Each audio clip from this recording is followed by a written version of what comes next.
Bon, il y a des vidéos que j'ai pas faites, donc je les fais maintenant. Livre, alors c'est la page 29, récupération d'énergie d'une ancienne incarnation. Dans certains cas, on peut récupérer une énergie d'une ancienne incarnation. Ça m'est arrivé une fois en Turquie. Mon expérience a été faite en Turquie, mais elle aurait pu être faite dans n'importe quel autre pays, j'imagine. Je m'explique. Je marchais dans les rues d'Istanbul et j'ai entendu l'appel à la prière des musulmans. C'est la première fois de ma vie que j'entendais cet appel. Quand j'ai reçu cette énergie, j'ai eu une montée de Kundalini colossale avec une forte émotion qui m'a fait pleurer. Cette sensation a duré longtemps après. Je venais de récupérer une énergie d'une ancienne incarnation. Donc musulmane, probablement. Mais les musulmans ne croient pas à la réincarnation. Pour eux, il y a une seule vie sur Terre qui déterminera ta vie future dans l'au-delà. Si un pays ou une région te tente fortement et depuis longtemps de visiter, c'est peut-être que tu as déjà vécu dans cet endroit.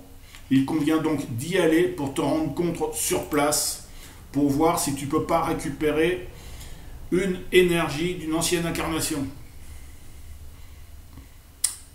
Personnellement, quand je regarde des vidéos de voyage sur l'équateur, je ressens des choses.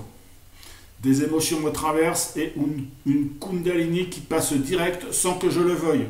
Juste en regardant des vidéos de nature et de choses comme ça, de l'équateur. Je dois avoir déjà vécu là-bas, je pense. En avril 2019, donc à l'époque où j'ai écrit cet article, je suis en Équateur. En attente de mon visa de 2 ans, le changement a été particulièrement pénible administrativement, mais c'est mon choix de vivre ici. J'ai vécu une récupération d'énergie comme je le pressentais, mais pas comme je le croyais. Cela a été fait en face d'une personne, et elle a ressenti exactement la même chose. Une intensification de l'énergie interne, les chakras aussi se sont illuminés plus fort encore, et avec une Kundalini comparable. Donc aujourd'hui, on est le 15 juillet 2021, j'ai mon visa de 10 ans.